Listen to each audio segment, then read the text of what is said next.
नमस्कार दोस्तों, जय हिंद, वंदे मातरम। मैं चंद्रवर्धन आपका स्वागत करता हूं आपके अपने चैनल अध्ययन इन्फोटेनमेंट में। और आज हम लोग शुरुआत करेंगे इतिहास की।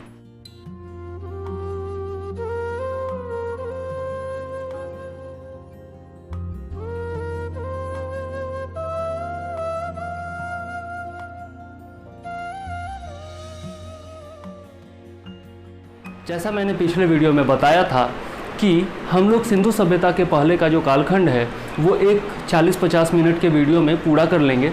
लेकिन फिर मैंने सोचा कि यार ये ठीक नहीं होगा, क्योंकि इतिहास को रोचक बनाने के लिए सबसे पहले यह जानना ज़रूरी है कि आखिर इतिहास है क्या, इतिहास हम लोग क्यों पढ़ते हैं, आखिर ज़रूरी क्यों है इतिहास पढ़ना, इतिहास से हमें लाभ क्या होता है इतिहास पढ़ने से, और इतिहासकार जो इतना इतिहास लिखते हैं आखिर क्यों लिखते हैं, कब से हमारे इतिहास की शुरुआत होती है, कहाँ से हमारे इतिहास की शुरुआत होती है, यह सब जानना बहुत ही ज़्यादा ज़रूरी है। क्योंकि अगर कोई भी चीज़ हो उससे अगर नियत और उद्देश्य निकाल दिया जाए तो वो बेकार हो जाता है ना। तो आइए शुरुआत करते हैं इतिहास की और देखते हैं इतिहास है क्या।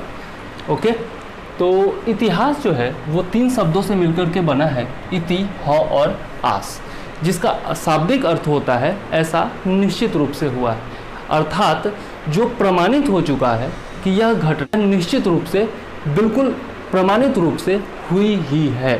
ठीक है, और प्रमाणों के आधार पर ही, ऐतिहासिक साक्ष्यों के आधार पर, पुरातात्विक साक्ष्य हो या साहित्यिक साक्ष्य हो, लिखित साक्ष्य हो या किसी प्रकार के साक्ष्य हो, साक्ष्यों के आधार पर ही इतिहास लिखा जाता है। और इसीलिए इतिहास को एक प्रकार का विज्ञान भी कहा जाता है। इतिहासकार ब्यूरी ने कहा भी है कि इतिहास एक विज्ञान है, न ज़्यादा न कम। लेकिन अगर हम लोग अनेकों छात्रों से पूछें कि आखिर इतिहास है क्या, तो वो क्या कहेंगे कि भाई इतिहास तो एक प्रकार का भूत है। मतलब किताब खोलने ही डराने लगता है यार, किताब खोलते ही। बहुत सारे लोग ऐसा भी बोलेंगे इतिहास समस्या है, भाई दिन में भी तारे दिखाने लगती है। तो मजाक को छोड़ देते हैं, इतिहास है क्या वह जानते हैं।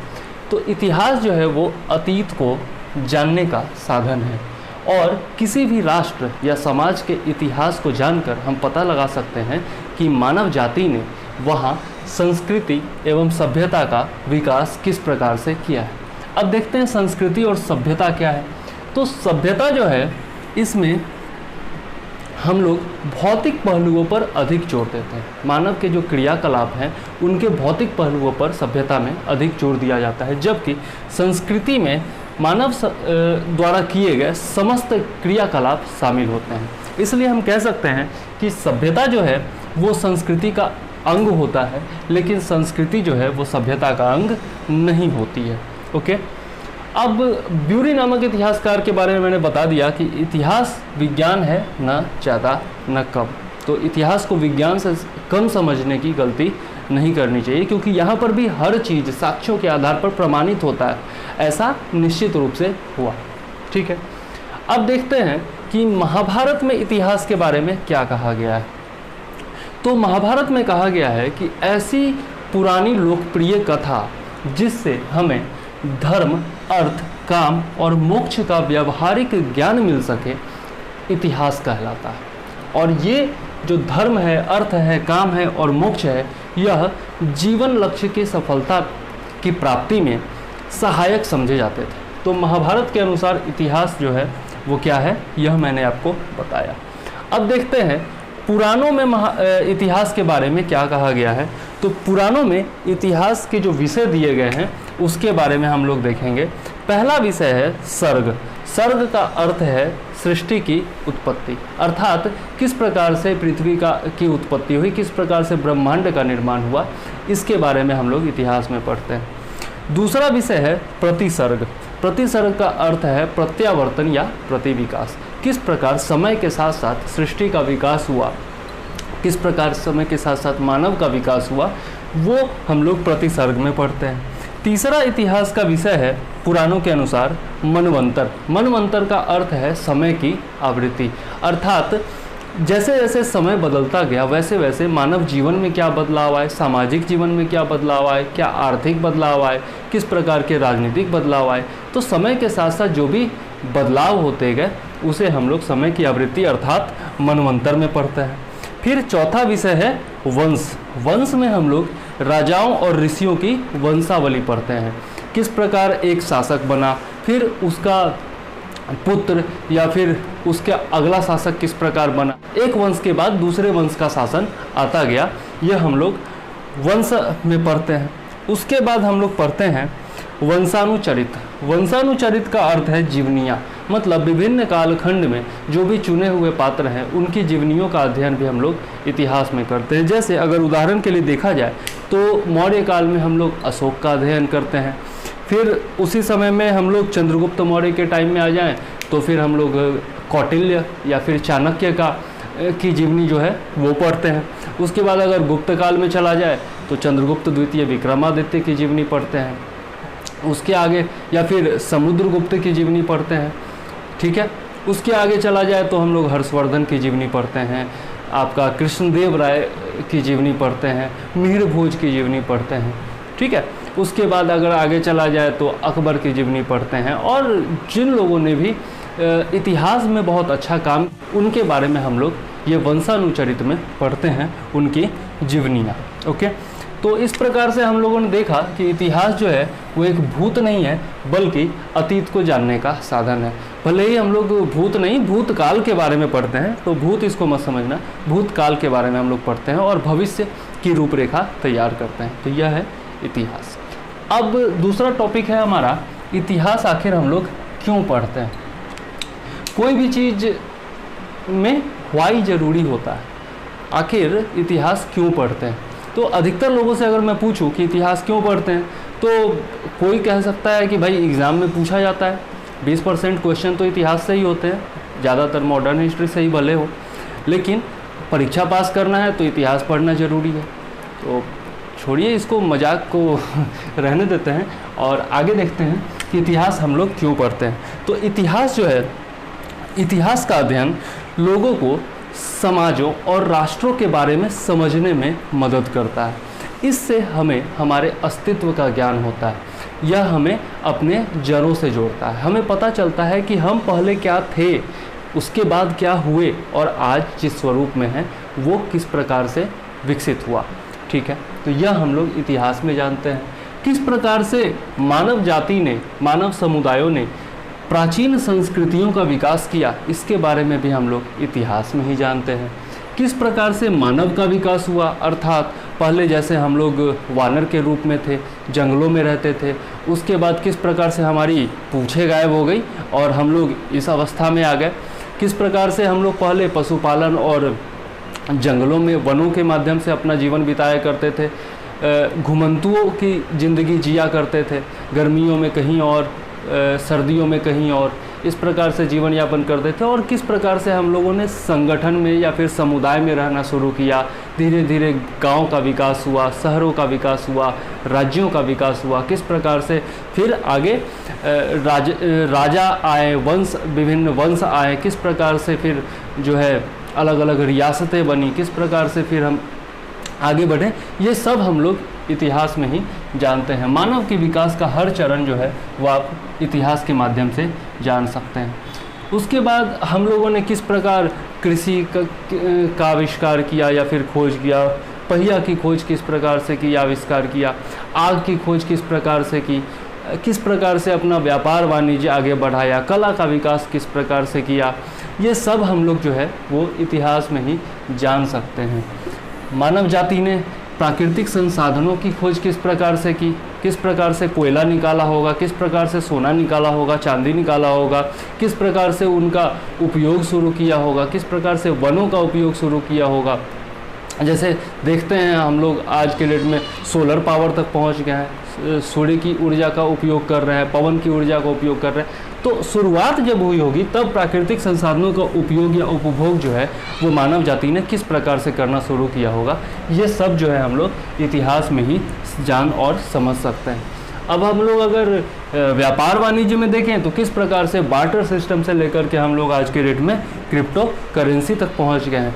बार्टर सिस्टम क्या था, तो जैसे मैंने एक कुम्हार से मिट्टी का बर्तन लिया और फिर क्या किया, मेरे पास 1 किलो गेहूं था, मैंने उसको दे दिया, तो ये होता है बार्टर सिस्टम। मतलब मेरे ज़रूरत की जो वस्तु है वो मैं किसी और से ले लूँगा और उसको उसके बदले कुछ और वस्तु जो मेरे पास है वो दे दूँगा। तो इसको कहते हैं बार्टर सिस्टम। तो किस प्रकार से बार्टर सिस्टम से शुरुआत हुई और उसके बाद फिर सिक्के बनने लगे। पहले आहत सिक्के बने, पंच्ड मार्क सिक्के जिनको कहते हैं वो बने, उसके बाद फिर आपके सोने के, चांदी के, तांबे के सिक्के बने, उसके बाद फिर कागजी मुद्रा का प्रचलन शुरू हुआ, नोट्स आए, उसके बाद फिर आपके एटीएम कार्ड, आपके डेबिट कार्ड हो गए, आपके क्रेडिट कार्ड हो गए, डिजिटल करेंसी आई, उसके बाद फिर आपका क्रिप्टो करेंसी आया और अब तो हम लोग जो है कैशलेस व्यवस्था की ओर भी बढ़ने लगे हैं। तो किस प्रकार से ये सब विकसित हुआ, ये सब हम लोग इतिहास में जानते हैं। उसके बाद आते हैं हम लोग कि किस प्रकार, ये तो मैं बता चुका हूँ किस प्रकार से समुदाय, ग्राम, नगर और राज्य का विकास हुआ, और उसके बाद फिर किस प्रकार से विदेशियों का प्रभाव हमारे सभ्यता और संस्कृति पर पड़ा, ये भी हम लोग इतिहास में जानते हैं। किस प्रकार से विदेशियों ने हमारे ऊपर आक्रमण किया, जैसे सिकंदर का आक्रमण हो गया आपका, फिर उसके बाद अरबों का आक्रमण हो गया। किस प्रकार से उन्होंने आक्रमण किया और उनकी सभ्यता और संस्कृति का प्रभाव हमारी सभ्यता और संस्कृति पर क्या पड़ा। ठीक है, विभिन्न धर्म के लोग, विभिन्न धर्मों का आगमन कैसे हुआ हमारे देश में, विभिन्न प्रकार की हमारे देश की जो कला थी, देसी जो कला थी, उस पर विदेशियों का क्या प्रभाव हुआ, अनेक प्रकार के जो प्रभाव हुए। किस प्रकार से विदेशी व्यापारी, हमारे यूरोपीय व्यापारी जो हैं हमारे देश में आए, धीरे धीरे उन्होंने व्यापार फैलाना शुरू किया और हम लोग अंग्रेज़ों के गुलाम हो गए। ये सब हम लोग कहाँ जानते हैं, इतिहास में जानते हैं। और इसके अलावा हम लोग इतिहास का अध्ययन इसलिए भी करते हैं कि इतिहास हमें अपने सभ्यता और संस्कृति पर गर्व करने का अनुभव देता है। लेकिन केवल हमें गर्व करने का ही अनुभव नहीं देता है, बल्कि हम इतिहास में की गई, अतीत में की गई अपनी गलतियों से सीखकर भविष्य की रूपरेखा तैयार करते हैं इतिहास के अध्ययन के द्वारा। हम लोग अपनी गलतियों को पहचानते हैं, किस प्रकार से देसी रियासतें आपस में बटी हुई थी, उनमें आपसी मनभेद था, मनमुटाव था और साम्राज्य विस्तार की प्रवृत्ति थी जिसका लाभ अंग्रेज़ों ने उठाया। फूट डालो और राज करो की नीति का अनुसरण करते हुए किस प्रकार से उन्होंने हमारे देश में विभिन्न धर्मों के लोगों को आपस में लड़ाकर अपना उल्लू सीधा किया। ये सब जो हमसे गलतियां हुई, उन सब को सुधारने का जो मंत्र मिलता है वो हमें इतिहास से ही मिलता है। किस प्रकार से हम इन गलतियों से भविष्य में बच सकते हैं, किस प्रकार से आगे युद्ध से बच सकते हैं, युद्ध को टालते कैसे हैं, किस प्रकार से समाज में दोबारा भाईचारा, सद्भावना, शांति और अहिंसा का जो वातावरण है वो निर्मित किया जा सकता है। यह सब हम लोग इतिहास से सीख सकते हैं। ठीक है, तो इसलिए इतिहास का जो है अध्ययन बहुत ही ज़्यादा ज़रूरी है। और ये भी ज़रूरी है कि भाई सही बात है, जैसा मैंने शुरुआत में कहा था कि भाई इतिहास से क्वेश्चन ज़रूर पूछे जाते हैं। इतिहास से आपका राज्य व्यवस्था रिलेटेड है, अर्थव्यवस्था रिलेटेड है, सब में थोड़ा बहुत टॉपिक जो है वो इतिहास से रिलेटेड ज़रूर है। ठीक है, निबंध में भी आपको इतिहास का काम पड़ता है, एथिक्स में भी इतिहास का काम पड़ता है। तो इतिहास बहुत ही ज़्यादा ज़रूरी है। इतिहास से बच के आप नहीं निकल सकते किसी भी तरीके से। टी.डी. कोसांबी ने कहा है कि उत्पादन के साधनों और उनके पारस्परिक संबंधों का तिथि क्रमानुसार अध्ययन करने से ही विकास के कालक्रम का विस्तृत ज्ञान हमें मिलता है और इसी से हम लोग जनसाधारण के जीवन यापन का रहस्य जान सकते हैं। तो इसलिए भी जो है हमारा इतिहास पढ़ना ज़रूरी है। ओके, तो आज हम लोगों ने देखा इतिहास क्या है और इतिहास क्यों पढ़ते हैं। अब नेक्स्ट टॉपिक में हम लोग देखेंगे भारत के विषय में, भारत के भौगोलिक ढांचे के विषय में देखेंगे, किस प्रकार से भारतीय उपमहाद्वीप का उद्भव हुआ, और उसके बाद देखेंगे कि भारत का विभिन्न नामकरण किस प्रकार से किया गया और भारत को किन विभिन्न नामों से जाना जाता था पुराणों के अनुसार, महाभारत के। तो आइए अब देखते हैं हमारा नेक्स्ट टॉपिक, जो कि है भारत का भौगोलिक ढांचा। यहाँ जब भी मैं भारत शब्द का प्रयोग करता हूँ तो इसका अर्थ होगा भारतीय उपमहाद्वीप, जिसमें भारत, पाकिस्तान, बांग्लादेश, नेपाल और भूटान आते थे। ठीक है, तो अब देखते हैं कि भारतीय उपमहाद्वीप जो है वो गोंडवाना लैंड का पार्ट हुआ करता था और गोंडवाना लैंड जो है उसके अंतर्गत अंटार्कटिका, अफ्रीका, अरब और दक्षिण अमेरिका को लिया जाता था। और यह जो गोंडवाना लैंड है यह मिला हुआ था लॉरेशिया से, जिसमें ग्रीनलैंड, यूरोप, और हिमालय के उत्तर का जो एशियाई भाग है वो आता था। और इन दोनों को मिला करके दो पट्टियाँ थीं, ठीक है, जिसमें पूरा विश्व समाहित था। जो लॉरेशिया है उसे उत्तरी बृहत महादेश कहा जाता था और जो गोंडवाना लैंड है उसे दक्षिणी बृहत महादेश कहा जाता था, और ये दोनों आपस में मिले हुए थे। धीरे धीरे कालक्रम के अनुसार जो है लॉरेशिया और गोंडवाना लैंड एक दूसरे से पृथक हो गए, मतलब अलग हो गए। और उसके बाद जो है लगभग 22 करोड़ 50 लाख वर्ष पूर्व जो है गोंडवाना लैंड में भी बिखराव शुरू हुआ प्लेट टेक्टोनिक्स की वजह से, और लगभग 4 करोड़ वर्ष पूर्व भारतीय उपमहाद्वीप का आपका प्रादुर्भाव हुआ, जिसमें कि आपके भारत, पाकिस्तान, बांग्लादेश, नेपाल और भूटान आते हैं। तो इस प्रकार हम देखते हैं कि लगभग 4 करोड़ वर्ष पूर्व भारतीय उपमहाद्वीप का जन्म हुआ, मतलब एक अलग भौगोलिक इकाई के रूप में प्रादुर्भाव हुआ। अब नेक्स्ट टॉपिक पे आते हैं, जो कि है भारत का नामकरण। भारत का नामकरण, तो जैसा हम लोग जानते हैं ऋग्वेद में राजा भरत का जिक्र है और उन्हीं के नाम से भारतीय क्षेत्र का नाम भारत के रूप में जाना जाता है, ठीक है। और हमें भारतीय कहा जाता है, मतलब राजा भरत की संतति अर्थात उनके अग्रज के रूप में हमें जाना जाता है। उसके अलावा अगर हम देखें तो विष्णु पुराण में भारतीय क्षेत्र का जिक्र कुछ इस तरह से किया गया है कि समुद्र के उत्तर में, समुद्र अर्थात हिंद महासागर के उत्तर में, और बर्फीली हिमाद्री या फिर बर्फीली पहाड़ियाँ जिसको हिमालय कह सकते हैं, तो हिमालय के दक्षिण में स्थित क्षेत्र भारत के नाम से जाना जाएगा, और वहाँ की जो संतति होंगी अर्थात जो संतानें होंगी उन्हें भारतीय कहा जाएगा। तो यह जो है विष्णु पुराण में कहा गया है। उसके अलावा हम देखें तो ईरान का एक साम्राज्य था हखामनी, वहाँ के लोगों ने सर्वप्रथम सिंधु द्वारा सिंचित प्रदेश को इंडिया नाम दिया। सिंधु क्यों? तो जो भी हमारे पश्चिम के राष्ट्र थे, जैसे आपके ईरान हो गए, अरब हो गए, फिर यूनानी हो गए, वो लोग जब भी भारत आते थे तो सबसे पहले वो सिंधु नदी को पार करके या फिर सिंधु नदी से मिलते थे। तो उनका परिचय जो है भारत आने से पहले सिंधु नदी से होता था। तो उन्होंने सिंधु नदी को बहुत अनेक नाम दिए। तो उसी में हखामनी ईरानी जो साम्राज्य था उसने सबसे पहले इंडिया शब्द का प्रयोग किया, जो कि सिंधु द्वारा सिंचित प्रदेश, मतलब कि सिंधु नदी के द्वारा जो भी सिंचा गया प्रदेश था, जहाँ पर सिंधु नदी के द्वारा सिंचित भूमि पर कृषि होती थी, उस भूमि के लिए इंडिया शब्द का प्रयोग किया, ठीक है। उसके बाद हम लोग देखते हैं यूनानियों ने फिर ईरानियों से वो शब्द उधार ले लिया और सिंधु को वो लोग इंडोस कहने लगे, ठीक है।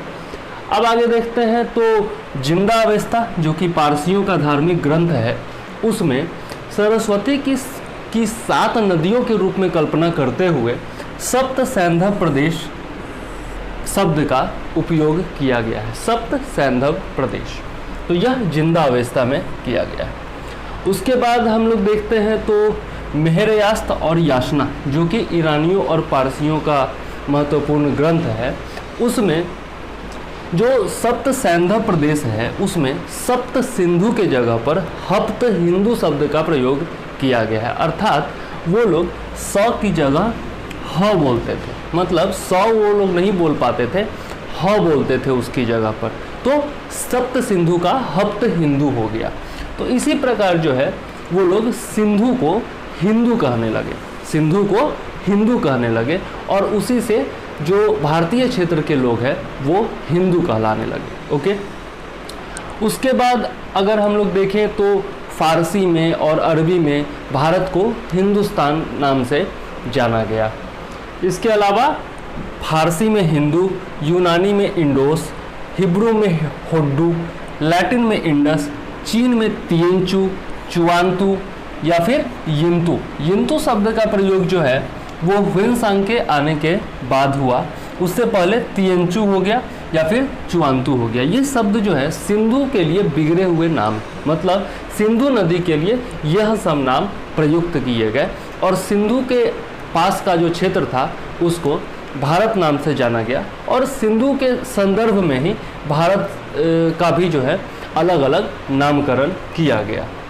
उसके बाद अगर हम लोग देखें तो पाणिनि के अष्टाध्यायी में जो कि 6ठी से 5वीं शताब्दी ईसा पूर्व की रचना है, उसमें एक प्रदेश के रूप में पहली बार भारत का उल्लेख होता है। कंबोज से लेकर मगध तक जो 22 जनपद बताए गए हैं उनमें एक था भारत जनपद। ठीक है, तो प्रदेश के रूप में सबसे पहले भारत शब्द का उल्लेख जो है वो पाणिनि के अष्टाध्यायी में किया गया है।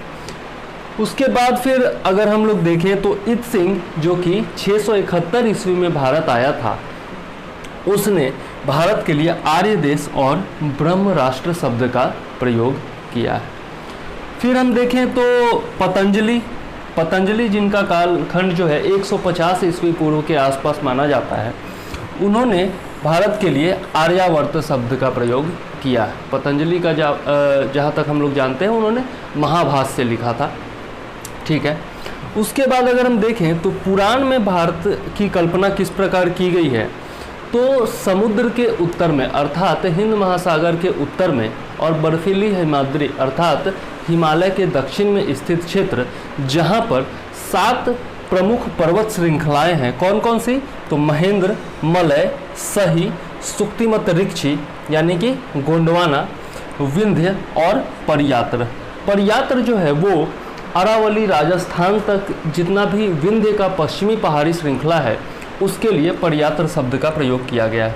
तो जहाँ 7 पर्वत श्रृंखलाएं हैं जिसके पूर्व में किरात रहते हैं और पश्चिम में यवन यानी कि यूनानी रहते हैं तथा वहाँ के स्वयं के जो निवासी हैं वो हिंदू कहलाते हैं और ब्राह्मण, क्षत्रिय, वैश्य और शूद्रों में बटे हैं, वैसे क्षेत्र को भारत नाम दिया गया है। तो यह पुराणों के अनुसार है। उसके अलावा अगर हम देखें तो आगे बढ़ते हैं, भारतवर्ष जो है वो इंडिया की तरह केवल एक भौगोलिक अभिव्यक्ति नहीं है। मतलब इंडिया शब्द का जब हम लोग प्रयोग करते हैं तो वो एक भौगोलिक ढांचे के रूप में प्रयोग करते हैं, भौगोलिक इकाई के रूप में प्रयोग करते हैं। लेकिन भारतवर्ष शब्द का जब प्रयोग करते हैं तो उसका एक डिफरेंट ऐतिहासिक महत्व है और भारत के लोगों से, भारत के स्थानीय लोगों से यह अपेक्षा की जाती है कि वो 7 नदियों का प्रयोग, 7 नदियों को अपने प्रार्थना में स्थान दे। और इसीलिए आप लोगों ने देखा होगा, पता नहीं आप लोगों ने देखा या नहीं, मैंने अपने आसपास में देखा है कि जब भी लोग नहाने जाते थे, अब तो बहुत कम हो गया, लेकिन पहले जब लोग नहाने जाते थे तो एक मंत्र का उच्चारण करते थे, गंगा च जमुने चैव गोदावरी सरस्वती नर्मदे सिंधु कावेरी जले अस्मिन सिद्धानिम कुरु। तो ये जो 7 नदियां हैं, गंगा, यमुना, गंगा च यमुने चैव गोदावरी सरस्वती नर्मदा, सिंधु और कावेरी, तो ये 7 नदियों का जो है अपने प्रार्थना में वो लोग इस्तेमाल किया करते थे। और इसके अलावा 7 पुरियाँ भी हैं। 7 पुरियाँ मतलब पवित्र नगर, 7 पुरियाँ हैं जिनमें अयोध्या है, मथुरा है, माया यानी कि आधुनिक हरिद्वार है, काशी है, कोच्चि है यानी कि कांजीवरम, और अवंतिका यानी कि उज्जैनी जिसको उज्जैन नाम से जानते हैं, और द्वारावती यानी कि द्वारिका जो कि गुजरात में है। तो इन 7 पुरियों यानी कि पवित्र नगरों का भी जिक्र जो है वो अपने प्रार्थना में करें। ठीक है, ऐसी भारतीयों से अपेक्षा रखी जाती थी। तो इस प्रकार से हमने देखा भारत का भौगोलिक ढांचा और भारत का नामकरण और भारत के बारे में विभिन्न जो ग्रंथों में लिखा है या फिर विभिन्न इतिहासकारों ने जो कहा है वो हमने देखा। जो आसपास के हमारे क्षेत्र थे, अरब थे, यूनानी थे, ईरानी थे, पारसी थे, तो ये इन लोगों ने भारत के बारे में किन शब्दों का प्रयोग किया है यह भी हमने देखा। अब आज के लिए यहीं पर समाप्त करते हैं और नेक्स्ट वीडियो में हम लोग देखेंगे भारतीय इतिहास के अध्ययन के स्रोत, जिनमें हम देखेंगे पुरातात्विक स्रोत और साहित्यिक स्रोत। पुरातात्विक स्रोत का भी जो है हम लोग वर्गीकरण करेंगे, जैसे उसमें भी आपके सिक्के आते हैं, अभिलेख आते हैं, मृण मूर्तियाँ आती हैं, जो भी चीज़ खुदाई से निकल कर के बाहर आई है वो सारी चीज़ पुरातात्विक स्रोतों में गिनी जाती है, ठीक है।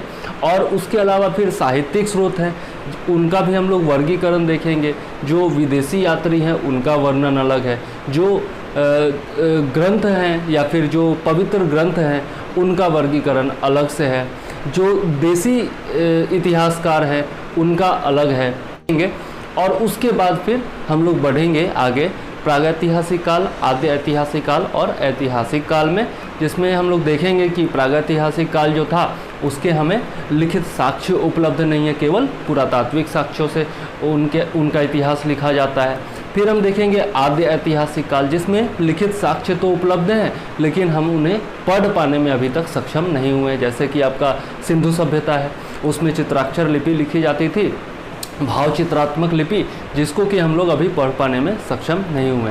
और उसके बाद फिर हम लोग ऐतिहासिक काल की तरफ चलेंगे, जहाँ पर लिखित साक्ष्य उपलब्ध भी है और हम उन्हें पढ़ पाने में सक्षम भी हुए हैं, ठीक है। तो उसके बारे में हम लोग देखेंगे, पूरा ऊपर से नीचे तक कालखंड देखेंगे और क्या क्या हुआ था, किस काल में आपका कृषि का आविष्कार हुआ, किस काल में पहिया की खोज हुई, ये सब हम लोग देखेंगे। और उसके बाद फिर हम लोग अपने असल टॉपिक की तरफ चलेंगे, जहाँ से सबसे ज़्यादा क्वेश्चन पूछा जाता है, सिंधु घाटी सभ्यता। तो आज के लिए बस इतना ही, मिलते हैं नेक्स्ट वीडियो में। आप लोग चैनल को सब्सक्राइब जरूर करें और वीडियोज पसंद आए तो लाइक करें, अपने कमेंट्स ज़रूर दें। चूँकि अभी थोड़ा सुविधा का अभाव है और पढ़ाने में भी मुझे मतलब उतनी अच्छी तरीके से मैंने कभी पढ़ाया नहीं है किसी को, तो थोड़ी बहुत जो कमियां रह गई वो आप कमेंट्स में बता सकते हैं, ताकि धीरे धीरे मैं सुधार कर सकूं, अपनी शैली में भी सुधार कर सकूं, पढ़ाई के तरीके में भी सुधार कर सकूं। जैसे जैसे आपका कमेंट आएगा वैसे वैसे जो है इम्प्रूवमेंट धीरे धीरे होता रहेगा, ठीक है। तो इम्प्रूवमेंट चलता रहता है, यही जीवन का क्रम है। ओके, तो आज के लिए बस इतना ही। जय हिंद, वंदे